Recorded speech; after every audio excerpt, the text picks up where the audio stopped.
అబద్ధపు ప్రచారాలు కుల మతాల మధ్య చిచ్చు పెట్టడం వైసీపీకి అలవాటుగా మారిందని ముఖ్యమంత్రి టీడీపీ అధినేత చంద్రబాబు తీవ్రంగా విమర్శించారు. పవన్ కళ్యాణ్ ను లక్ష్యంగా చేసుకుని కుట్రలు చేస్తున్నారని, ప్రాజెక్టుల నిర్వహణలో వైఫల్యం చెంది ఇప్పుడు అభివృద్ధిపై మాట్లాడుతున్నారని ఆయన మండిపడ్డారు. కూటమి ప్రభుత్వం రాష్ట్ర అభివృద్ధిపై దృష్టి సారిస్తుంటే ప్రతిపక్షం మాత్రం విధ్వంసకర రాజకీయాలు చేస్తోందని చంద్రబాబు హెచ్చరించారు. పత్తికొండ నియోజకవర్గ టీడీపీ నేతలు, పార్టీ కార్యకర్తలతో ఆ పార్టీ అధినేత ముఖ్యమంత్రి చంద్రబాబు సమావేశమయ్యారు. ఈ సందర్భంగా ఆయన మాట్లాడుతూ ప్రతిపక్ష పార్టీపై నిప్పులు చెరిగారు. ఆ పార్టీ నాయకులు అబద్ధాలు చెప్పడం, కులాల మధ్య చిచ్చు పెట్టడం అలవాటుగా మార్చుకున్నారని ఆయన ఆరోపించారు. డిప్యూటీ సీఎం పవన్ కళ్యాణ్ ను లక్ష్యంగా చేసుకుని గొడలి పార్టీ కుట్రలు చేస్తోందని, విజయవాడలో జరిగిన ఒక వ్యక్తి అదృశ్య ఘటనకు కూడా కుల రంగు పులిమి విషం చిమ్ముతున్నారని ఆయన మండిపడ్డారు. గత ప్రభుత్వ పాలనలో తిరుమల లడ్డూ ప్రసాదం విషయంలో జరిగిన తప్పులను గుర్తు చేస్తూ ఇప్పుడు ప్రజలను మభ్యపెట్టడానికి ఆ పార్టీ నాయకుడు దేవాలయాల చుట్టూ తిరుగుతున్నారని చంద్రబాబు విమర్శించారు. గంజాయి, బ్లడ్ బ్యాచ్లకు ఆ పార్టీ అండగా నిలుస్తోందని, యువతను చెడు మార్గంలోకి నెట్టి రాజకీయాలకు వాడుకుంటోందని ఆయన ఆరోపించారు. డిఎస్సి నియామకాలు, పెన్షన్ విధానంపై చేస్తున్న దుష్ప్రచారాన్ని తిప్పికొట్టిన సీఎం తమ ప్రభుత్వం ఉద్యోగులకు మేలు చేసేలా నిర్ణయాలు తీసుకుంటుందని స్పష్టం చేశారు. రాయలసీమ అభివృద్ధి విషయంలో గొడ్డలి పార్టీకి చిత్తశుద్ధి లేదని, ప్రాజెక్టుల గేట్లకు కనీస మరమ్మతులు కూడా చేయలేని వారు ఇప్పుడు ఇరిగేషన్ ప్రాజెక్టుల గురించి మాట్లాడుతున్నారని ఎద్దేవా చేశారు. కూటమి ప్రభుత్వం ప్రాజెక్టుల నిర్మాణానికి ప్రాధాన్యత ఇస్తోందని, తుంగభద్రకు కొత్త గేట్లు ఏర్పాటు చేశామని గుర్తు చేశారు. రాష్ట్ర వృద్ధిని కోరుకుంటున్న తమ ప్రభుత్వంపై కుట్రలు చేయటం మానుకోవాలని, లేదంటే ప్రజల ముందు వాస్తవాలతో కూడిన ప్రోగ్రెస్ రిపోర్టులను ఉంచుతామని చంద్రబాబు హెచ్చరించారు. గొడ్డలి పార్టీ చేస్తున్న విష ప్రచారాన్ని, ఫేక్ వార్తలను సమర్థవంతంగా తిప్పికొట్టాలని, అదే సమయంలో కూటమి ప్రభుత్వం అందిస్తున్న సంక్షేమ అభివృద్ధి ఫలాలను ప్రజల్లోకి బలంగా తీసుకువెళ్లాలని తెలుగుదేశం పార్టీ జాతీయ వర్కింగ్ ప్రెసిడెంట్ మంత్రి నారా లోకేష్ పార్టీ శ్రేణులకు పిలుపునిచ్చారు. అధికారంలోకి వచ్చాక కొందరు కార్యకర్తలు రిలాక్స్ అవుతున్నారని, ఇది కోవిడ్ కన్నా ప్రమాదకరమైన జబ్బు అని లోకేష్ హెచ్చరించారు. బీజేపీ, జనసేన, టీడీపీ కూటమి బంధం దీర్ఘకాలం కొనసాగుతుందని, no misfire, no crossfire, no విడాకులు అన్నదే తమ విధానమని తేల్చి చెప్పారు. గొడ్డలి పార్టీ చేస్తున్న విష ప్రచారాన్ని, ఫేక్ వార్తలను సమర్థవంతంగా తిప్పికొట్టాలని, అదే సమయంలో కూటమి ప్రభుత్వం అందిస్తున్న అభివృద్ధి, సంక్షేమ ఫలాలను ప్రజల్లోకి బలంగా తీసుకువెళ్లాలని తెలుగుదేశం పార్టీ జాతీయ వర్కింగ్ ప్రెసిడెంట్ మంత్రి నారా లోకేష్ పార్టీ శ్రేణులకు పిలుపునిచ్చారు. విపక్షంలో ఉన్నప్పుడు ఎలా ఉన్నామో ఇప్పుడు అదే స్ఫూర్తితో ఉండాలని స్పష్టం చేశారు. కృష్ణా జిల్లా మోపిదేవిలో నిర్వహించిన టీడీపీ కార్యకర్తల సమావేశంలో ఆయన ముఖ్య అతిథిగా పాల్గొని ప్రసంగించారు. ఈ సందర్భంగా లోకేష్ మాట్లాడుతూ అధికారంలోకి వచ్చాక కొందరు కార్యకర్తలు రిలాక్స్ అవుతున్నారని, ఇది కోవిడ్ కన్నా ప్రమాదకరమైన జబ్బు అని లోకేష్ హెచ్చరించారు. ప్రతిపక్షంలో ఉన్నప్పుడు పోరాడతాం, అధికారంలోకి రాగానే రిలాక్స్ అయిపోతాం, కష్టకాలాన్ని మర్చిపోకూడదు. చిన్న పొరపాటు జరిగినా అలిగి ఇంట్లో కూర్చోవడం వల్ల నష్టపోయేది టీడీపీ, ఆంధ్రప్రదేశ్ ప్రజలే అని హితవు పలికారు. గొడ్డలి పార్టీ సృష్టించిన అడ్డంకులను అధిగమించి అధికారంలోకి వచ్చామని, ఈ స్ఫూర్తిని మరువొద్దని సూచించారు. గత ప్రభుత్వంలో బూతుల మంత్రులు కృష్ణా జిల్లా పరువు తీశారని, కార్యకర్తలను తీవ్రంగా ఇబ్బంది పెట్టారని ఆరోపించారు. మహనీయులు పుట్టిన ఈ జిల్లాలో ఒక బూతుల మంత్రి ఇంకొకరు కార్యకర్తలను వేధించారు. భువనేశ్వరమ్మను కూడా అవమానించారు. వారి పేర్లను ఎర్ర బుక్కులో రాస్తున్నారని ఆనాడే చెప్పాను. రెడ్ బుక్ తన పని తాను చేస్తుంది, దానిపై ఎవరికీ అనుమానాలు అవసరం లేదని స్పష్టం చేశారు. కూటమి ప్రభుత్వం అధికారంలోకి వచ్చిన 2 ఏళ్లలోనే అనేక సంక్షేమ కార్యక్రమాలు అమలు చేసిందని లోకేష్ వివరించారు. దేశంలో ఎక్కడా లేని విధంగా 4,000 రూపాయల పింఛను, మహిళలకు ఉచిత బస్సు ప్రయాణం, దీపం పథకం కింద 3 సిలిండర్లు, తల్లికి వందనం 2వ విడత వంటి పథకాలను అమలు చేస్తున్నామన్నారు. మెగా డిఎస్సి ద్వారా 16,000 టీచర్ పోస్టులు, జాబ్ క్యాలెండర్ ద్వారా 10,000 ఉద్యోగాలు భర్తీ చేస్తున్నామని తెలిపారు. వైసీపీ ప్రభుత్వం కనీసం రోడ్లపై గుంతలు కూడా పూడ్చలేదని, ఆ పనులకే 2,000 కోట్లు ఖర్చయిందని విమర్శించారు. వైసీపీ అబద్ధాన్ని కూడా నిజమని నమ్మించే ఫేక్ పార్టీ అని, వారి తప్పుడు ప్రచారాన్ని గ్రామ, మండల స్థాయిలో ఎప్పటికప్పుడు తిప్పికొట్టాలని కార్యకర్తలకు సూచించారు. ఎస్ఐఆర్ ప్రక్రియ కొనసాగుతున్నందున ఇంటింటికి ప్రచారం కార్యక్రమాన్ని జూలై 10వ తేదీ నుంచి ప్రారంభిస్తామని లోకేష్ ప్రకటించారు. బీజేపీ, జనసేన, టీడీపీ కూటమి బంధం దీర్ఘకాలం కొనసాగుతుందని, no misfire, no crossfire, no విడాకులు అన్నదే తమ విధానమని తేల్చి చెప్పారు. గొడ్డలి పార్టీ కూడా సిద్ధాంతాలు ఉన్నాయండి. గొడ్డలి పార్టీ సిద్ధాంతం విధ్వంసం. గొడ్డలి పార్టీ సిద్ధాంతం బూతులు మాట్లాడతాం. గొడ్డలి పార్టీ సిద్ధాంతం మహిళల్ని అవమానిస్తాం. గొడ్డలి పార్టీ సిద్ధాంతం బడుగు బలహీన వర్గాలు చెందిన వ్యక్తుల్ని చంపేస్తాం. గొడ్డలి పార్టీ సిద్ధాంతం దాడులు చేస్తారు. గొడ్డలి పార్టీకి అడ్డంగా నిలబడి పోరాడే ఏకైక సిద్ధాంతం ఉన్న పార్టీ తెలుగుదేశం పార్టీ అని గుర్తుపెట్టుకోవాలి. ఫేక్ ప్రచారం కూడా వాళ్ళ డిఎన్ఏలో ఉందబ్బా. మ్యానుఫ్యాక్చరింగ్ డిఫెక్ట్లు ఉన్నాయి, వాళ్ళ మ్యానుఫ్యాక్చరింగ్ డిఫెక్ట్లు ఉన్నాయి. అరే అబద్ధం ఎంత బాగా చెప్తారు, నేనే ఆశ్చర్యపోతా. డిఎస్సి పైన అనేక ఆరోపణలు చేశారు. 150 రోజుల్లో సుమారుగా 240 కేసులు వేశారు. అవన్నీ తట్టుకుని ముందరికెళ్ళి డిఎస్సి పూర్తి చేశాం. రిజర్వేషన్ పకడ్బందీగా పాటించాం. ఎంత అబద్ధాలు చెప్పారో మనం అందరం చూసాం. గతంలో డిఎస్పీలు అందరూ ఒకే సామాజిక వర్గానికి చెందిన వాళ్ళకి ప్రమోషన్ ఇచ్చారన్న అబద్ధం చెప్పి నిజం చేశారు. డిఎస్సిలో కూడా చేసాం ప్రయత్నించారు స్పోర్ట్స్ కోటా కింద. అంటే అబద్ధం ఎంత బాగా చెప్తారో చూడండి. నిజం కూడా మనం అంత బాగా చెప్పట్లా. మళ్ళీ చెప్తున్నాను, నిజం కూడా మనం అంత బాగా చెప్పట్లా. మనందరం అప్రమత్తంగా ఉండాలి. అంటే రాష్ట్ర స్థాయిలోనే అంత అబద్ధాలు చెప్తున్నారంటే గ్రామాల్లో ఇంకెట్లా చెప్తారో ఒక్కసారి ఆలోచించాలి. ఇది మనందరం గుర్తుపెట్టుకోవాలి. కలిసికట్టుగా మీరు మీ గ్రామం, మండలం, నియోజకవర్గంలో వాళ్ళు చెప్తున్న అబద్ధాలని తిప్పికొట్టాల్సిన బాధ్యత ఉంది. అంతేగాని ప్రతి విషయంలో పార్టీ చెప్తే చూద్దాం, పార్టీ చెప్తే చేద్దాం. మంగళగిరిలోని ఏసీఏ అంతర్జాతీయ క్రికెట్ స్టేడియంలో జరుగుతున్న ఆంధ్ర ప్రీమియర్ లీగ్ చివరి దశ మ్యాచ్ల ప్రారంభ వేడుకకు ప్రముఖ కథానాయకుడు రామ్ చరణ్ హాజరై ట్రోఫీ, జెర్సీలను ఆవిష్కరించారు. ఈ సందర్భంగా రామ్ చరణ్ మాట్లాడుతూ యువ క్రికెటర్లకు ఏపీఎల్ అద్భుత అవకాశమన్నారు. యువ క్రికెటర్లను వెలికి తెచ్చేందుకు ఈ లీగ్ ఉపకరిస్తోందని చెప్పారు. ఏపీఎల్లో పాల్గొంటున్న క్రికెటర్లందరికీ చరణ్ అభినందనలు తెలిపారు.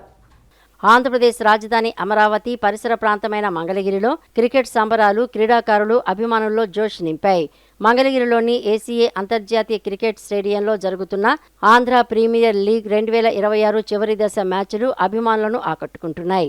లీగ్ చివరి దశ మ్యాచ్ల ప్రారంభోత్సవానికి సినీ నటుడు, గ్లోబల్ స్టార్ రామ్ చరణ్ ముఖ్య అతిథిగా హాజరై ప్రత్యేక ఆకర్షణగా నిలిచారు. ఏపీఎల్ ట్రోఫీతో పాటు జట్ల జెర్సీలను ఆవిష్కరించిన ఆయన యువ క్రికెటర్లతో మమేకమై వారిని అభినందించారు. స్టేడియంలో అభిమానుల హర్షధ్వానాల నడుమ జరిగిన ఈ కార్యక్రమం క్రికెట్, సినీ రంగాల కలయికగా నిలిచింది. ఈ సందర్భంగా రామ్ చరణ్ మాట్లాడుతూ యువ క్రికెటర్ల ప్రతిభను వెలికితీసేందుకు ఏపీఎల్ అద్భుత వేదికగా మారిందన్నారు. రాష్ట్రంలోని గ్రామీణ, పట్టణ ప్రాంతాల నుంచి వస్తున్న యువ ఆటగాళ్లకు జాతీయ స్థాయిలో గుర్తింపు దక్కే అవకాశాలను ఈ లీగ్ కల్పిస్తోందని పేర్కొన్నారు. టోర్నీలో పాల్గొంటున్న ప్రతి క్రికెటర్ అత్యుత్తమ ప్రతిభ కనబరిచి ఉన్నత స్థాయికి ఎదగాలని ఆకాంక్షించారు. రాష్ట్రంలో ఏసీఏ క్రీడాకారుల కోసం చేపడుతున్న పలు పనులను ఆయన ప్రశంసించారు. అనంతరం క్రీడాకారులను కలిసి ప్రత్యేక అభినందనలు తెలిపి స్టేడియం చుట్టూ కలియ తిరుగుతూ అభిమానులను ఉత్తేజపరుస్తూ సందడిగా గడిపారు. కార్యక్రమంలో కేంద్ర మంత్రి భూపతిరాజు శ్రీనివాస వర్మ, ఆంధ్ర క్రికెట్ అసోసియేషన్ అధ్యక్షులు కేశినేని శివనాథ్ చిన్ని, కార్యదర్శి సానా సతీష్, గుడివాడ ఎమ్మెల్యే వెనిగండ్ల రాము తదితరులు పాల్గొన్నారు. గత ప్రభుత్వ హయాంలో విశ్వసనీయత కోల్పోయిన రాష్ట్ర విద్యుత్ రంగాన్ని కూటమి ప్రభుత్వం కేవలం 2 ఏళ్లలోనే విజయవంతంగా పునరుద్ధరించిందని ఇంధన శాఖ మంత్రి గొట్టిపాటి రవికుమార్ తెలిపారు. విద్యుత్ ఛార్జీలు పెంచకుండానే ట్రూ డౌన్ విధానం ద్వారా ఛార్జీలను తగ్గించడం దేశ చరిత్రలోనే ఒక అరుదైన విజయమని ఆయన స్పష్టం చేశారు. కూటమి ప్రభుత్వ 2 ఏళ్ల పాలనలో విద్యుత్ శాఖ సాధించిన కీలక మైలురాళ్లు, సంస్కరణలు, మౌలిక వసతులను మంత్రి వివరించారు. వైఎస్ఆర్సీపీ హయాంలో విద్యుత్ సంస్థలపై పెనుభారం మోపారని, ఇతర రాష్ట్రాల నుంచి అధిక ధరకు విద్యుత్ కొనుగోలు చేయడంతో పాటు సౌర విద్యుత్తులో పెట్టుబడి పెట్టేవారిని తరిమేశారని ఆంధ్రప్రదేశ్ విద్యుత్ శాఖ మంత్రి గొట్టిపాటి రవికుమార్ ఆరోపించారు. అమరావతిలో ఏర్పాటు చేసిన విలేకరుల సమావేశంలో మంత్రి మాట్లాడుతూ హిందూజా సంస్థకు తామే డబ్బు చెల్లించాల్సి వచ్చిందని, సిఆర్డీఏ పనులు ఆపేయడం వల్ల 300 కోట్ల నష్టం వాటిల్లిందని పేర్కొన్నారు. గత ప్రభుత్వం ఎక్కువ వడ్డీ రేటుకు రుణాలు తెచ్చి ఉద్యోగుల పీఎఫ్ నిధులను కూడా దారి మళ్లించిందని, జోన్, నాన్ జోన్ పేరుతో ఆక్వా రైతులను ఇబ్బందులు పెట్టడం వల్లే పారిశ్రామికవేత్తలు పారిపోయారని, 5 ఏళ్ల పాటు డిస్కంలను సర్వనాశనం చేశారని మండిపడ్డారు. తాము అధికారంలోకి వచ్చాక విద్యుత్ శాఖ పరిస్థితిపై శ్వేతపత్రం విడుదల చేశామని మంత్రి గొట్టిపాటి రవి తెలిపారు. గత ప్రభుత్వం 20,000 కోట్లకు పైగా ట్రూ ఆఫ్ ఛార్జీలు విధించగా తాము అధికారంలోకి వచ్చిన ఈ 2 ఏళ్లలో ₹1 కూడా కరెంటు ఛార్జీలు పెంచలేదని, వచ్చే 3 ఏళ్లు కూడా పెంచబోమని స్పష్టం చేశారు. దేశంలోనే మొదటిసారిగా విద్యుత్ ఛార్జీలను ట్రూ డౌన్ చేసిన ప్రభుత్వం తమదేనని ఆయన గర్వంగా ప్రకటించారు. విద్యుత్ కొనుగోలును, ఖర్చులను తగ్గించామని, ఇప్పటి వరకు ఆక్వా రైతులకు 800 కోట్లు రాయితీ ఇవ్వడంతో పాటు వెనుకబడిన వర్గాలకు 200 యూనిట్ల ఉచిత విద్యుత్ అందిస్తున్నామని చెప్పారు. ప్రజలకు నాణ్యమైన విద్యుత్తు అందించేందుకు తమ ప్రభుత్వం కట్టుబడి ఉందని మంత్రి స్పష్టం చేశారు. ఇవన్నీ చూసుకుంటే వినియోగదారుల పైన అధిక భారం కింద దాదాపు 32,000 కోట్ల 166 రూపాయలు పైన వినియోగదారుల మీద భారం పడింది. విద్యుత్ సంస్థల్లో అప్పులు పెరుగుదల దాదాపు 49,596 కోట్లు నష్టం కలిగింది. పరిపాలనా లోపాల వల్ల 47,741 కోట్ల రూపాయలు నష్టం జరిగింది. టోటల్గా 1,29,503 కోట్లు జగన్మోహన్ రెడ్డి ప్రభుత్వంలో సరి అయిన నిర్ణయాలు తీసుకోవటం కానీ, విద్యుత్ వ్యవస్థను సర్వనాశనం చేయడం కానీ, అధిక రేట్లతోటి పైన విద్యుత్తును కొనుగోలు చేయడం కానీ, మన సిస్టమ్స్ని జనరేషన్ సిస్టమ్స్ని ఆపటం కానీ, వీటన్నిటి వల్ల పూర్తిగా నష్టాల్లోకి వెళ్ళి దాదాపు 1,29,503 రూపాయలు లాస్లోకి వచ్చిందనమాట. అదేవిధంగా చంద్రబాబు గారి నేతృత్వంలో గ్రీన్ ఎనర్జీ రంగంలో ఆంధ్రప్రదేశ్ అప్పటికి మొదటి స్థానంలో ఉంది. విజన్ కారణంగా, చంద్రబాబు నాయుడు గారి విజన్ కారణంగా ఎనర్జీ రంగంలో పారిశ్రామికవేత్తలు చాలా పెద్ద ఎత్తున పెట్టుబడి పెట్టారు. మన దగ్గర కేవలం 1,342 మెగావాట్లుగా ఉన్న గ్రీన్ ఎనర్జీ సామర్థ్యాన్ని ఆయన టైంలో, చంద్రబాబు నాయుడు గారి టైంలో 7,716 మెగావాట్లకు చేరింది. దాదాపు క్లీన్ ఎనర్జీ దేశంలో ఎక్కలేని విధంగా మనం తీసుకొచ్చాం. దాదాపు ఇంత పెద్ద ఎత్తున క్లీన్ ఎనర్జీ వచ్చింది.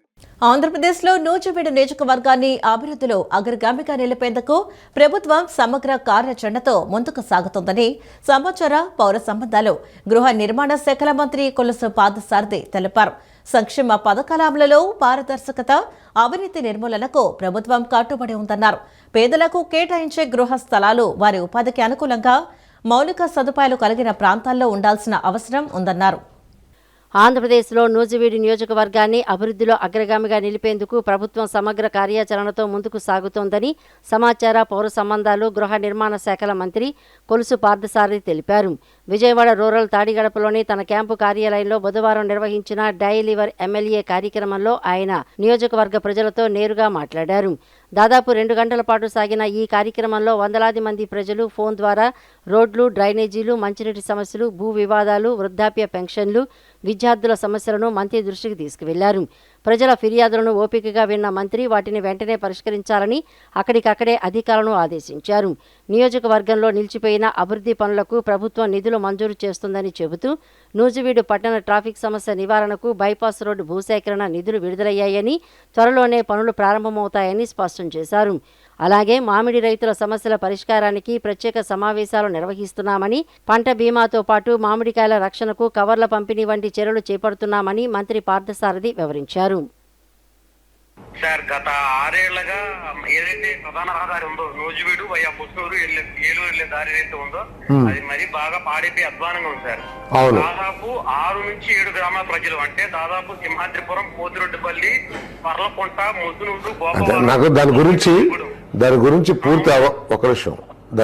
పూర్తి అవగాహన నాకు ఉందండి. దానికి కొన్ని సాంకేతిక సమస్యలు ఉండటం మూలంగా దాన్ని రోడ్డు వేయలేకపోతున్నాం. కారణం ఏంటంటే ఎన్డీపీ కింద పోయిన ప్రభుత్వం శాంక్షన్ చేసి బ్యాంకు నుంచి డబ్బులు డ్రా చేసి అది ఖర్చు పెట్టలేదనో లేకపోతే పేమెంట్స్ ఇవ్వలేదనో రకరకాల సమస్యలు. తర్వాత పోయినసారి ప్రభుత్వంలో ఉన్న ఒక ముఖ్య నాయకుడు ఆ రోడ్ని కాంట్రాక్ట్ తీసుకుని సగంలో వదిలేస్తాం మూలంగా అది క్యాన్సిల్ కూడా చేయలేని పరిస్థితి వచ్చింది. నేను అధికారులతో మాట్లాడి ఆ కాంట్రాక్టర్కి వాళ్ళు చేసిన పనులకు కూడా పేమెంట్ ఇచ్చారని చెప్పేసి కూడా చెప్పారు. చాలాసార్లు అధికారులతోనూ ముఖ్యమంత్రి గారితోనూ అందరితో చెప్పారు. కాదు, ఇది ఎన్డీబీ లోన్ డ్రా చేసుకున్నారు కాబట్టి కొన్ని సాంకేతిక సమస్యలు ఉన్నాయి. ఆయన కూడా నేను ప్రయత్నం చేస్తానండి. ఇది నాకు తెలుసు పూర్తిగా. ఓకే, మనం దాదాపు 90 కోట్ల రూపాయలు పెట్టి ఆర్ఎన్బి రోడ్లు వేసామండి ఈ 2 సంవత్సరాల్లోనే. కాబట్టి దీనికి ఉన్న సాంకేతిక సమస్య మూలంగా పోయినసారి సగం చేసి వదిలేయటం మూలంగా ఇది చేయలేకపోతా ఉన్నాం. కొంత సమస్యలోనే తప్పకుండా పరిశీలిస్తాను. షిరిడి సాయిబాబా ఆలయాలకు శ్రీవాణి ట్రస్ట్ నిధుల అంశంపై ఇటీవల చేసిన వ్యాఖ్యలపై దేవాదాయ శాఖ మంత్రి ఆనం రామనారాయణ రెడ్డి వివరణ ఇచ్చారు. తాను వ్యక్తిగతంగా సాయిబాబా భక్తుడినేనని, తన వ్యాఖ్యల వల్ల ఎవరి మనోభావాలైనా దెబ్బతిని ఉంటే క్షమించాలని కోరారు. సాయిబాబా భక్తుల విశ్వాసాన్ని ప్రభుత్వం గౌరవిస్తుందని స్పష్టం చేసిన మంత్రి ఈ వివాదాన్ని కొందరు కావాలనే వక్రీకరిస్తున్నారని ఆరోపించారు. షిరిడి సాయిబాబా ఆలయాలకు శ్రీవాణి ట్రస్ట్ నిధుల అంశంపై ఇటీవల చేసిన వ్యాఖ్యలపై దేవాదాయ శాఖ మంత్రి ఆనం రామనారాయణ రెడ్డి వివరణ ఇచ్చారు. తాను వ్యక్తిగతంగా సాయిబాబా భక్తుడినేనని, ప్రతిరోజు ఉదయం తన పూజా మందిరంలో వివిధ దేవతామూర్తులతో పాటు షిరిడి సాయిబాబా స్వామివారిని కూడా పూజించిన తర్వాతే దినచర్య ప్రారంభిస్తానని వెల్లడించారు. సాయిబాబా పట్ల తనకు అత్యంత భక్తి, గౌరవం ఉన్నాయని స్పష్టం చేశారు. తన వ్యాఖ్యల వల్ల ఏ ఒక్క భక్తుడి మనోభావాలైనా దెబ్బతిని ఉంటే హృదయపూర్వకంగా మన్నించాలని కోరారు. సాయిబాబాపై కోట్లాది మంది ప్రజలకు అపారమైన విశ్వాసం ఉందని, ఆ విశ్వాసాన్ని ప్రభుత్వం పూర్తిగా గౌరవిస్తుందని మంత్రి ఆనం పేర్కొన్నారు. రాష్ట్ర ప్రభుత్వం కానీ, దేవాదాయ శాఖ కానీ, టీటీడీ కానీ ఎవరి విశ్వాసాన్ని కించపరిచే ఉద్దేశంతో వ్యవహరించడం లేదన్నారు. సాయిబాబా ఆలయాల్లో కూడా హిందూ సంప్రదాయాలకు అనుగుణంగానే పూజలు జరుగుతున్నాయని గుర్తు చేశారు. అయితే టీటీడీ ఆధ్వర్యంలో నిర్మిస్తున్న 5,000 భజన మందిరాల కార్యక్రమానికి ఒక నిర్దిష్ట లక్ష్యం ఉందని మంత్రి వివరించారు. సనాతన హిందూ ధర్మ పరిరక్షణ, ప్రచారం, గ్రామీణ ప్రాంతాల్లో సంప్రదాయ హిందూ దేవాలయాల నిర్మాణమే ఈ కార్యక్రమం ఉద్దేశమని చెప్పారు. శ్రీవాణి ట్రస్ట్ నిబంధనలను, టీటీడీ మార్గదర్శకాలు, పరిపాలనా విధానాల ప్రకారమే నిధుల కేటాయింపు జరుగుతుందని స్పష్టం చేశారు. ఏపీలో నేషనల్ రేర్ డిసీజెస్ పాలసీ సమర్థవంతంగా అమలు చేసేందుకు ప్రభుత్వం పటిష్ట చర్యలు తీసుకుంటుందని మంత్రి సత్యకుమార్ యాదవ్ తెలిపారు.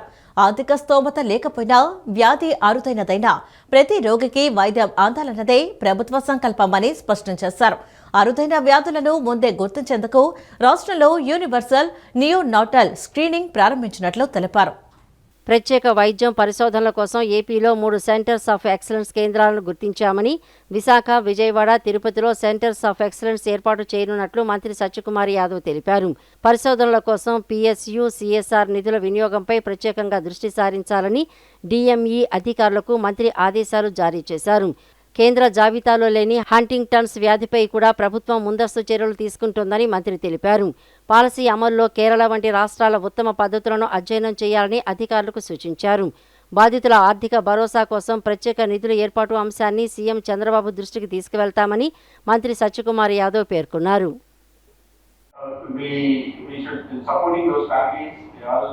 I'm thankful that you have come many other topics have come, and also government is very seriously working on it. So we all should work together to support those families, emphasize dignity, empathy, and equitable access to treatment. And collaboration is also very key to this. I appreciate NGOs, patient advocacy groups, industry partners, and also caregivers participating in the conference and encourage partnerships for funding awareness like SHCR, CSR funding can also be one thing we can focus on, and patient support. Then we need to have special stress that rare diseases here requires a multi-sectoral approach, and we all know. Then the way forward should be. ఫ్యూచర్లో మనము ఈ rare డిసీజెస్తో బాధపడుతున్న వాళ్ళకి మన రాష్ట్రంలో సహాయ సహకారాలు అందించడానికి కావాల్సిన ట్రీట్మెంట్ ప్లాన్స్ అన్నీ కూడాను, అండ్ వాళ్ళకి డయాగ్నోస్టిక్ ఫెసిలిటీస్ ఇవన్నీ ఏర్పాటు చేయడానికి ముందుకెళ్తామని ఆశిస్తున్నాము. ఇంకొకటి ఏంటంటే ఎంత త్వరగా మనం డయాగ్నోస్ చేస్తామో అంత బెటర్గా ట్రీట్మెంట్ కానీ వాళ్ళకి కేర్ అనేది ఇవ్వగలుగుతాము. నెక్స్ట్ వీళ్ళతో అంటే వీళ్ళు ఉన్నారు అనేది గుర్తించి మనం వాళ్ళని లైక్ ఎనీ అదర్ పర్సన్ మామూలు జనజీవనంలోకి వాళ్ళని కూడా కలపడానికి మనం అందరం కూడా కృషి చేయాల్సిన అవసరం ఉంది. ముఖ్యంగా ఈ మీటింగ్తో చాలా అవేర్నెస్ అనేది వస్తుంది. పబ్లిక్లో కూడా చాలామందికి తెలియదు, దీనికి ఇంకేం లేదులే అనేసి అలాగా చాలామంది ఉండిపోతూ ఉంటారు. కాబట్టి సో ఆ అవేర్నెస్ ల్యాబ్స్ తోటి ఇట్లాంటి యాక్టివ్ ఫార్మాస్యూటికల్ ఇంగ్రీడియంట్స్ API మ్యానుఫ్యాక్చరర్స్తో కూడా ఒక సమావేశం ఫస్ట్ వీక్లో ఈ కాస్ట్ బ్రింగ్ డౌన్ చేయడానికి more patients can be benefited అనే దాంతో ఉద్దేశంతో మంత్రి గారు సూచన చేయడం జరిగింది. వారిని ఆ కార్యక్రమం కూడా రేపు ఫస్ట్ వీక్లో ఈ రేర్ డిసీజెస్కి ట్రీట్మెంట్కి మనం ప్రోత్సాహం ఇవ్వడానికి కార్యక్రమం చేపట్టడం జరుగుతుంది. ఈ కార్యక్రమానికి వచ్చిన స్టేక్ హోల్డర్స్, అలాగే డాక్టర్స్, మాలిక్యులర్ ల్యాబ్ ఏర్పాటు చేయడానికి సూచనలు ఇచ్చిన CCMB సైంటిస్ట్ రాధా గారు అమెరికా నుంచి, అలాగే రామయ్య గారు కూడా దూరం నుంచి వచ్చారు, వారు PhD చేశారు. ఎక్కువ మంది జెనెటిస్ట్ రాధారామ గారు, వీళ్ళందరూ సూచనలు తీసుకుని మేము ఒక centre of excellence molecular lab, genetic lab ఇక్కడ ఏర్పాటు చేయాలని మేము కార్యక్రమాలు ముందుకు తీసుకెళ్లాలని అనుకుంటున్నామండి. Directorate of medical education. YCP అధినేత జగన్ మనస్తత్వంపై మంత్రి అనగాని సత్యప్రసాద్ సంచలన వ్యాఖ్యలు చేశారు. రాష్ట్రంలో ఏ ఇద్దరు నేతలు కలిసి ప్రశాంతంగా ఉండటం జగన్ కు అస్సలు ఇష్టం ఉండదని విమర్శించారు.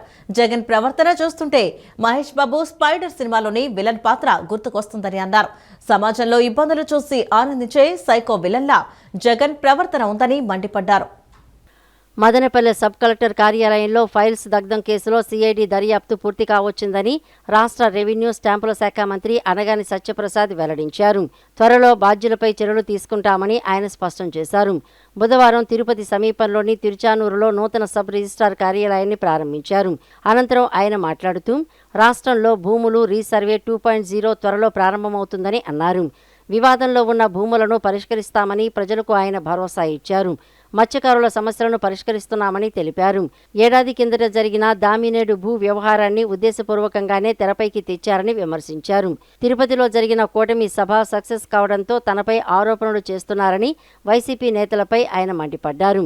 చంద్రగిరి ఎమ్మెల్యే నాని తాను ఇలాంటి ఆరోపణలకు భయపడే ప్రసక్తే లేదని పేర్కొన్నారు. భూములు కొనుగోలు చేసిన వ్యక్తికి తమకు ఎలాంటి సంబంధం లేదన్నారు. తమపై తప్పుడు ఆరోపణలు చేసిన వారిపై కేసులు పెట్టామని వివరించారు. ఏ ఇద్దరు కలిసి ఉండటం వైసీపీ అధినేత మాజీ సీఎం వైఎస్ జగన్కు ఇష్టం ఉండదని చెప్పారు. వైఎస్ జగన్ స్పైడర్ సినిమాల్లో సైకో విలన్గా ప్రవర్తిస్తున్నారంటూ తీవ్ర ఆరోపణలు చేశారు. కులాల మధ్య చిచ్చు పెట్టడమే గొడ్డలి పార్టీ లక్ష్యమని మంత్రి అనగాని సత్యప్రసాద్ తెలిపారు. చెప్పా 22 ఒకటి తీస్తే ఇంకా ఇద్దరికి ఇబ్బంది వస్తుంది. అది స్వార్థపూరితమైనటువంటి విషయం. బురద జలాన్ని ఇది జరిగి సంవత్సరం అయింది. సంవత్సరం దాకా నిద్రపోయారా?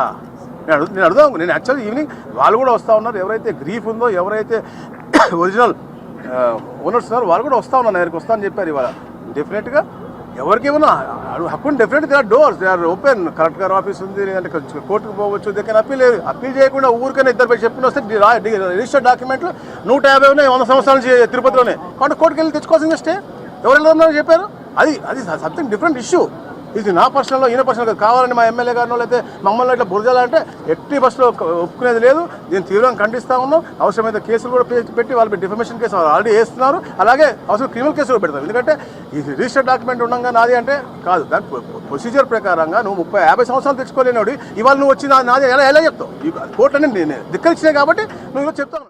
కాపులను పావులుగా వినియోగించుకోవాలని వైసీపీ చూస్తోందని బీజేపీ ఎమ్మెల్సీ సోము వీర్రాజు విమర్శించారు. జగన్ హయాంలో కాపులకు అన్యాయం జరిగిందని ఆరోపించారు. సమావేశాలు పెట్టి కాపులను రెచ్చగొట్టడం సరికాదన్నారు. ఏపీలోని కాపులు ఆత్మ పరిశీలన చేసుకోవాలని బీజేపీ ఎమ్మెల్సీ సోము వీర్రాజు అన్నారు.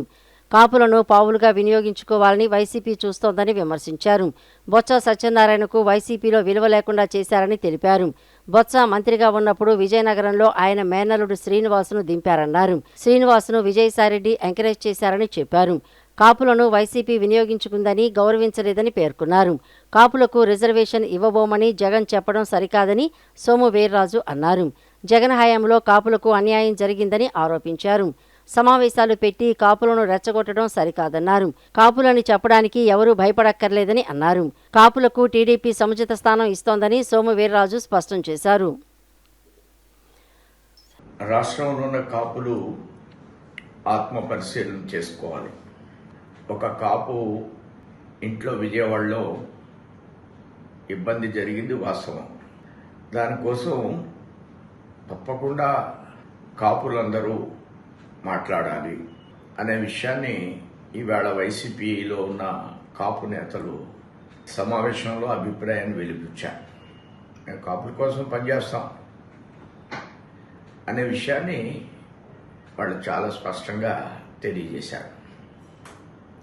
బొత్స సత్యనారాయణ గారు పెద్ద లీడరు, మంచి లీడర్.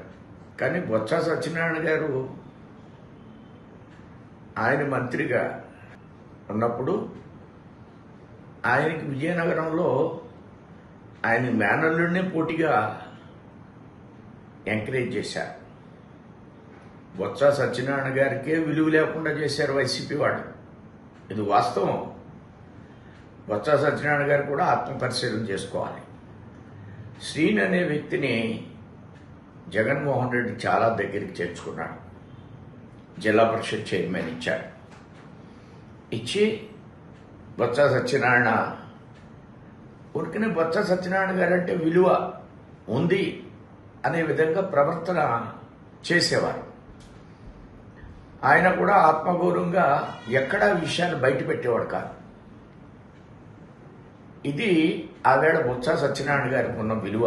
బొత్స సత్యనారాయణ గారు కాంగ్రెస్ పార్టీ అధ్యక్షుడు, కాంగ్రెస్ పార్టీ ఆయనకి మంత్రి కూడా ఇచ్చింది.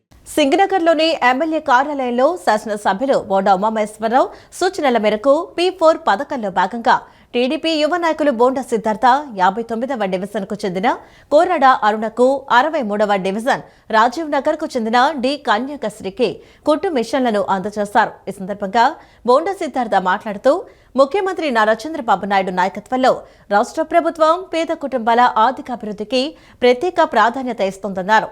P4 పథకం ద్వారా అర్హులైన మహిళలకు ఉపాధి అవకాశాలు కల్పించి వారు తమ కాళ్లపై తాము నిలబడేలా చేయడం ప్రభుత్వ లక్ష్యమని తెలిపారు. మహిళలు ఆర్థికంగా బలపడితే కుటుంబం అభివృద్ధి చెందుతుందని, కుటుంబం అభివృద్ధి చెందితే సమాజం పురోగతి సాధిస్తుందని పేర్కొన్నారు. కుట్టు మిషన్ల ద్వారా లబ్ధిదారులు స్వయం ఉపాధి పొందడంతో పాటు మరికొందరికి కూడా ఉపాధి అవకాశాలు కల్పించే స్థాయికి ఎదగాలని ఆకాంక్షించారు. కార్యకర్తలుగా ఉండి పార్టీ తరఫు నుండి కార్యకర్తలుగా చనిపోయిన వాళ్ళకి దగ్గర 15 మందికి ₹1,00,000 చొప్పున ఇచ్చాము. ఇంకా తోపుడు బళ్ళు ఒక 35 నుంచి 40 బళ్ళు ఇచ్చాము.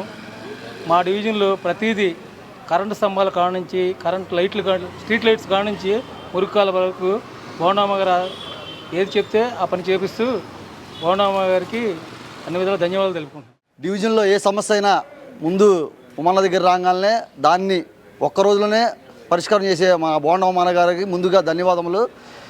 ఇక్కడ మేడం గారు వచ్చారండి. మేడం గారికి ఆర్థిక పరిస్థితి బాగాపోతే ఉమ్మన్న గారి దగ్గరికి వచ్చి నాకు ఇలా ఆర్థిక పరిస్థితి బాగాలేదండి, నాకు మిషన్ కావాలనగానే నిన్న అడిగితే ఈరోజే అన్న మిషన్ ఇచ్చారు. అలాగే ఇప్పుడు మిషన్ అన్న ఓకే చేస్తే సిద్ధుబాబు గారి చేతుల మీదకి ఇచ్చాం P4 పథకం కింద. డివిజన్లో ఎవరికి ఏ సమస్య ఉన్నా వెంటనే స్పందించే మా ఉమ్మన్నకి, సిద్ధుబాబు గారికి పేరును ధన్యవాదాలు తెలుసుకుంటున్నామండి. అలాగే మా డివిజన్లో ఏ సమస్య ఉన్నా మా ప్రెసిడెంట్ గారు కానీ నేను కానీ ముందుండి చేయడం జరుగుతుందండి. ముఖ్యమంత్రి నారా చంద్రబాబు నాయుడు నేతృత్వంలోని కూటమి ప్రభుత్వం ఉద్యోగుల సంక్షేమం కోసం తీసుకున్న చారిత్రాత్మక నిర్ణయాలను మాజీ ఎమ్మెల్సీ ఏఎస్ రామకృష్ణ ట్రిపుల్ ధమాకాగా అభివర్ణించారు. మంగళగిరిలోని ఎన్టీఆర్ భవన్లో జరిగిన మీడియా సమావేశంలో ఆయన మాట్లాడుతూ సుదీర్ఘకాలంగా పెండింగ్లో ఉన్న సమస్యలను కూటమి ప్రభుత్వం పరిష్కరించిందని, 2003 DSC ఉపాధ్యాయులు మరియు కానిస్టేబుళ్లకు పాత పెన్షన్ విధానాన్ని వర్తింపచేస్తూ దాదాపు 11,000 మందికి మేలు చేసిందని తెలిపారు.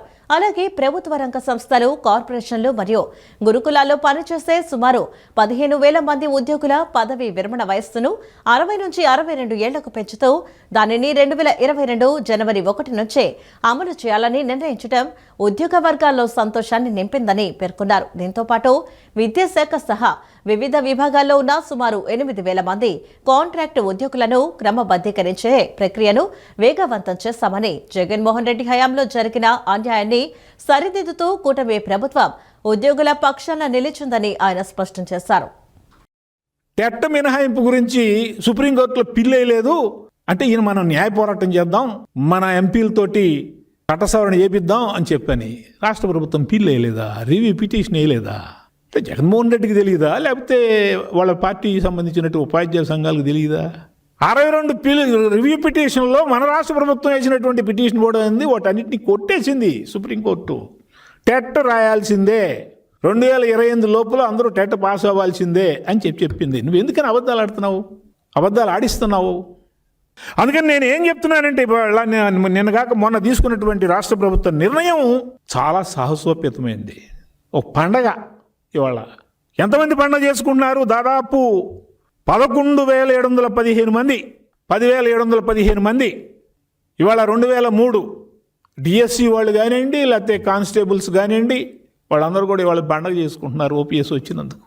నిజంగా చాలామంది నాకు ఫోన్లు చేశారు, ఇటువంటి నిర్ణయం తీసుకున్నందుకు నిజంగానే మాకు ఇవాళ పండగ అని చెప్పని. ఒక్కసారి మమ్మల్ని చంద్రబాబు నాయుడు గారి దగ్గర తీసుకెళ్ళండి, ఆయన మాకు దేవుడు.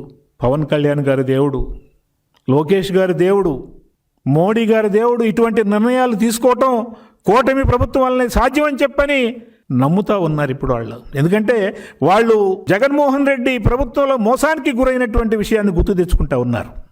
అందుకని ఇవాళ 2003 DSCకి సంబంధించి మొన్న క్యాబినెట్ తీసుకున్నటువంటి నిర్ణయాన్ని ప్రతి ఒక్క ఉపాధ్యాయుడు, ప్రతి ఒక్క ఉద్యోగి అభినందించి తీరాలని చెప్పని నేను భావిస్తా ఉన్నా.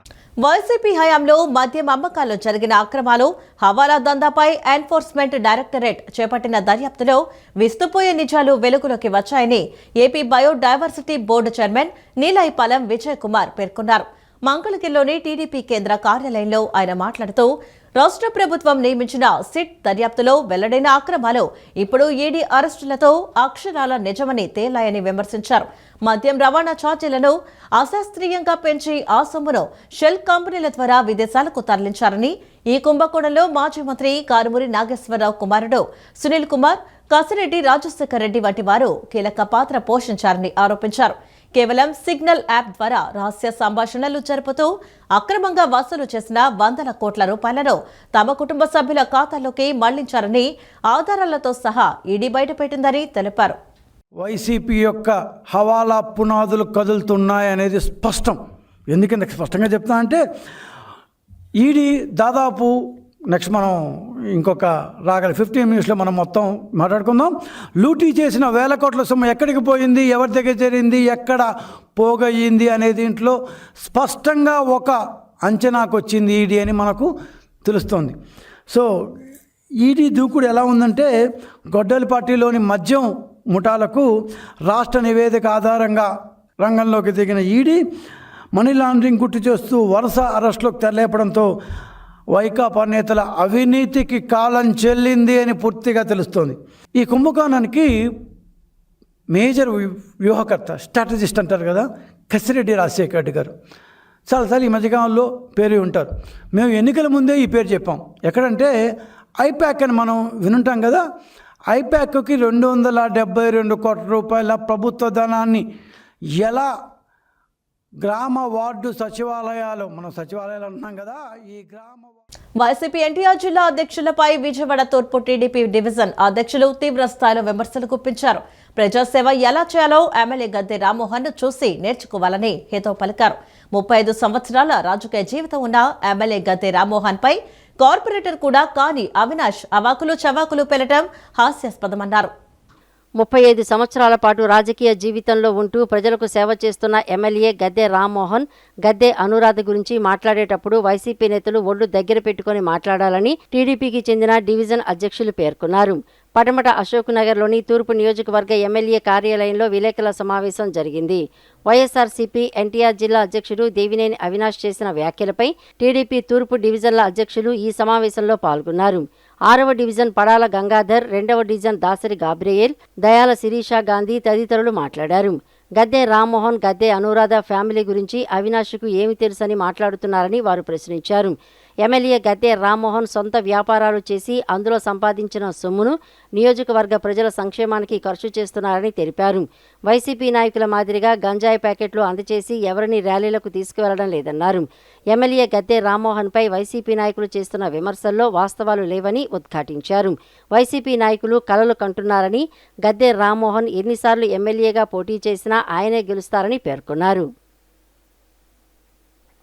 గద్దె రామ్మోహన్ గారు ఎన్నిసార్లు పోటీ చేసిన తూర్పు నియోజకవర్గంలో మళ్ళీ అతనే గెలుస్తారని చెప్పి ప్రజలందరూ అనుకుంటున్నారు. గద్దె రామ్మోహన్ గారు ఎన్నిసార్లు పోటీ చేసిన తూర్పు నియోజకవర్గంలో మళ్ళీ అతనే గెలుస్తారని చెప్పి ప్రజలందరూ అనుకుంటున్నారు.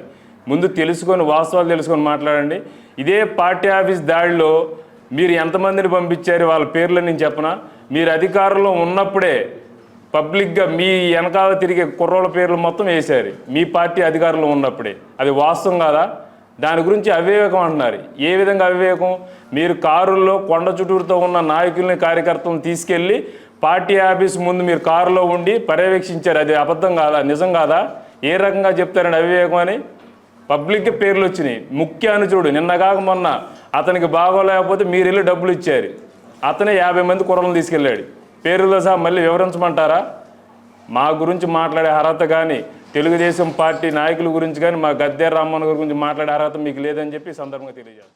ప్రతి విమర్శకి కూడా మినిమం 10% వాస్తవం ఉండాలి.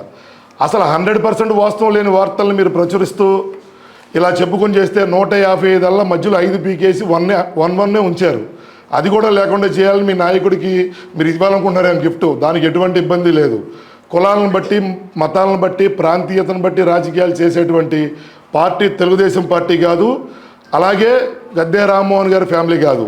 ఇక్కడ విజయవాడ తూర్పు నియోజకవర్గంలో అన్ని సామాజిక వర్గాలు ముక్త కంఠంతో, అన్ని సామాజిక వర్గాలు ముక్త కంఠంతో ఒకే ఒక్క వ్యక్తి యొక్క పేరు తలుస్తారు, తెలుగుదేశం పార్టీతో కూడినటువంటి గద్దె రామ్మోహన్ గారి పేరు. మీరు యువతని ఎంత భ్రష్టు పట్టించాలో అంత భ్రష్టు పట్టించారు. మరి మాకు ముందు నాయకుడిగా ఉండి ఆయన మా యువతకి ఒక ఆదర్శంగా నిలిచే నాయకుడు ఆయన. మీరు ఒక డ్రగ్స్ కానీ, ఒక గంజాయి కానీ అలాంటి వాటిలో యువతని ఇన్స్పైర్ చేసి యువతని వాడుకుని నాయకుల మీద దాడులు చేయడం మేమందరం చూసాం, ప్రజలందరూ చూశారు. ఎలా మా నాయకులు చాలామంది ఉన్నారు ఇక్కడ, ప్రతి ఒక్కరి మీద దాడులు చేయించారు మీరే స్వయంగా. మరి అలాంటివన్నీ మాకు చేత కాదు, మా నాయకునికి చేత కాదు, ఆయన మార్గంలో నడిచే మాకు చేత కాదు. సో ఇలాంటి మాటలు దయచేసి మాట్లాడొద్దు. ఇంకొకసారి రామ్మోహన్ గారి గురించి మాట్లాడేటప్పుడు, అనురాధ గారి గురించి మాట్లాడేటప్పుడు కొంచెం ఒళ్ళు దగ్గర పెట్టుకుని మాట్లాడాలని అర్హులైన ప్రతి ఒక్కరికి రాజకీయాలకు అతీతంగా సంక్షేమ పథకాలు అందేలా చూస్తామని మైలవరం ఎమ్మెల్యే వసంత కృష్ణ ప్రసాద్ పేర్కొన్నారు. ప్రజా దర్బార్ కార్యక్రమాల ద్వారా ప్రభుత్వంపై ప్రజల్లో మరింత విశ్వాసం పెరిగేలా కృషి చేయాలని అధికారులకు సూచించారు. ప్రజల నుంచి వచ్చిన ప్రతి అర్జీని పరిశీలించి పరిష్కారానికి చర్యలు చేపట్టాలని ఆదేశించారు. ప్రజాహితమే కూటమి ప్రభుత్వ ప్రధాన లక్ష్యమని టీడీపీ మైలవరం ఎమ్మెల్యే వసంత కృష్ణప్రసాద్ స్పష్టం చేశారు. ఎన్టీఆర్ జిల్లా కొండపల్లి మున్సిపల్ కార్యాలయంలో నిర్వహించిన ప్రజా దర్బార్ కార్యక్రమంలో ఆయన పాల్గొన్నారు. ఈ సందర్భంగా సామాజిక పింఛన్లు, ఇళ్ల స్థలాలు, అంతర్గత రోడ్ల నిర్మాణం, డ్రైనేజీ వ్యవస్థ, తాగునీటి సరఫరా వంటి పౌర సమస్యలపై ప్రజలు పెద్ద ఎత్తున వినతిపత్రాలను అందజేశారు. అర్జీలను వెంటనే పరిష్కరించాలని అక్కడే ఉన్న అధికారులకు కృష్ణప్రసాద్ ఆదేశాలు జారీ చేశారు. ఈ సందర్భంగా ఆయన మాట్లాడుతూ అర్హులైన ప్రతి ఒక్కరికి రాజకీయాలకు అతీతంగా సంక్షేమ పథకాలు అందేలా చూస్తామన్నారు. అధికారులు ఆఫీసులకే పరిమితం కాకుండా నిరంతరం ప్రజలకు అందుబాటులో ఉండాలని చెప్పారు. ఈ కార్యక్రమంలో మైలవరం జనసేన ఇన్ఛార్జి అక్కల గాంధీతో పాటు తెలుగుదేశం, జనసేన, బీజేపీ కూటమికి చెందిన నేతలు, కార్యకర్తలు భారీగా పాల్గొన్నారు. యాక్చువల్గా ప్రజలకి శాసనసభ్యులుగా నాకు అనుసంధానం, నేను నిత్య ప్రజల్లోనే ఉన్నాను. అక్కడ పార్టీ ఆఫీస్లోనే ఒక పొరపాటు జరిగింది, వాళ్ళది గుర్తించి అది పరిష్కరించుకున్నారు. ఈ నియోజకవర్గానికి సంబంధించి పీజీఆర్ఎస్ తరఫున ఒక ఎంప్లాయీ ఉన్నాడు. తను ఈ కార్యక్రమాలు ఏవి కూడా అప్లోడ్ చేయాలనే విషయం అతనికి తెలియదు. అవి అప్లోడ్ చేయక అక్కడ కేంద్ర కార్యాలయంలో మైలవరం నియోజకవర్గంలో జరిగిన ఏ ఒక్క కార్యక్రమం గడిచిన 3 వారాల నుంచి తప్పితే అంతకుముందు ఒక్క కార్యక్రమం కూడా సీఎం గారి పోర్టల్లో కానీ, రాష్ట్ర ప్రభుత్వ పోర్టల్లో కానీ ఒక్క కార్యక్రమం కూడా తీసుకున్నాడు, నాట్ ఈవెన్ సింగిల్. దానివల్ల సాంకేతిక లోపం వచ్చింది. అది ఏం జరిగిందని చెప్పి మళ్ళీ మాతో మాట్లాడితే తీసుకెళ్ళి చూపిస్తే మీ వెనకే ఉన్నాడు, అతను బై మిస్టేక్ నేను అప్లోడ్ చేయలేదని చెప్పారు. అందువల్ల సాంకేతిక సమస్య వల్ల అది పరిష్కారం అయింది. సరే, ఈ ప్రైవేట్ సర్వేలు కింద మీద అటు ఇటు అవుతాయి. జగన్మోహన్ రెడ్డి గారు వై నాట్ 175 అన్నాడు. మరి ఆయన ముఖ్యమంత్రిగా ఉన్నాడు, పెద్ద పెద్ద సర్వే సంస్థల చేతిలో ఉన్నాయి. ఈ సర్వే సంస్థలన్నీ భూమి గుండ్రం ఉన్నట్టు అటు ఇటు తిరుగుతూ ఉంటాయి. వాటి ఇంటి మీద నేను వ్యాఖ్యానించను. ప్రజలకి నా వల్ల ఒక శాసనసభ్యుడిగా నా సేవలు నిరంతరం ప్రజలకు అందుబాటులో ఉంటాం. నా పరిధిలో ఉన్న ప్రతి అంశాన్ని నేను త్వరితగతిన పరిష్కరించే దాంట్లో. ఈ వార్తలు ఇంతటితో సమాప్తం. నమస్కారం.